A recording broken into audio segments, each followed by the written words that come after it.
Good morning, and welcome to Reality Workshop, where the work gets real and sometimes it gets really expensive.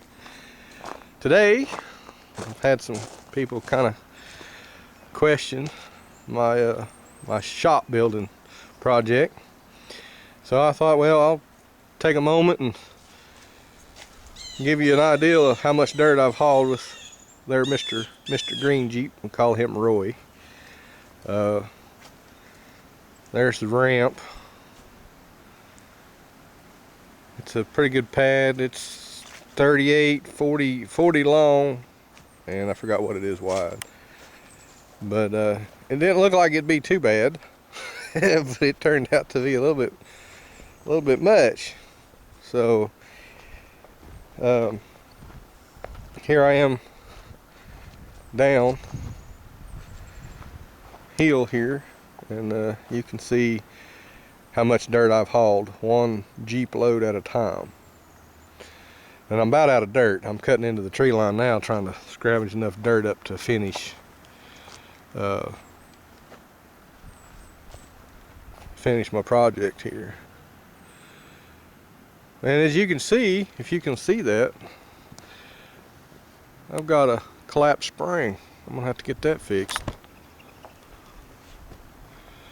Yep, I got a collapsed spring. Look at let me zoom in there. There you go. There, you see that spring? She's running pretty flat. I'm gonna have to get a new set. I bet they're broke. And there's one that's got a little arch to it. You see the arch on the back and the front? Let me get up here a little closer to it. There you go. See, there's an arch on them springs. That's what they're supposed to look like. And then over here, I'm running a flat spring. So, looks like I'll be looking for a new set of springs. Buying a new set of leaf springs. I bet they're broke. I'm almost sure they're probably broke. The way that one's bent the other way. But I'll have to dig in there a little bit more, find out. But anyhow, see, every day is a new day, and you always learn something on Reality Workshop, because that's reality. That is reality. Every time you turn around, you think you got something fixed, something else turns loose. But anyhow, that's how much I've gotten done. On my last run, row of dirt, you can see from the left over here, I'm filling in about a foot, and then I'm shallowing out as I come back across. So I've got one more pass completely across the pad, all the way out to these stakes right here that I've got with a little ribbon. I've got to come all the way out it, and then the ramp will start out this way. So I've still got a little bit more work to do.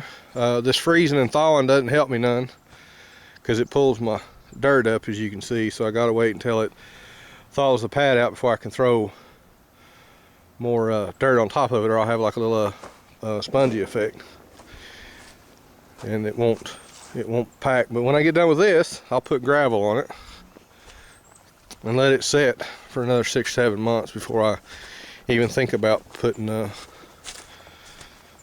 piece of concrete on it. You can see the little crystals. It's so cool because it pulls the moisture up out of the ground and then it freezes it. That is just so cool. But there again, it's not good when you're trying to compact one. But see the little snow crystals or ice crystals? That's the moisture coming out of the ground, and then it freezes them up. And there's not enough daylight or enough temperature, enough warmth to evaporate that off. So, you know, right now you can see kind of where the sun's at. So, just ain't got enough time to dry it off. You know, so work in the winter time is a little rough with it, but it will be all right. Anyhow, here's the height of which we filled. I'm down here on the low end of it, so there you go. This is where I used to stand, and that's how much dirt I've actually put in this hole here. And then we'll look back this way. You kind of get using the truck there, kind of the scale of it. So it's actually a little bit bigger than what I want to get involved in. But you know, $100 a load, I bet you I've probably saved $1,000 by doing it. And There again, you look at the bumper of my truck. When I back up here, I've had to use it as a blade. Anyhow, that's all for the day of the workshop. I'm gonna look up some leaf springs for the front of that. See how much that's gonna cost me. Meanwhile, I'll start my truck, let it warm up, and go after another load of dirt.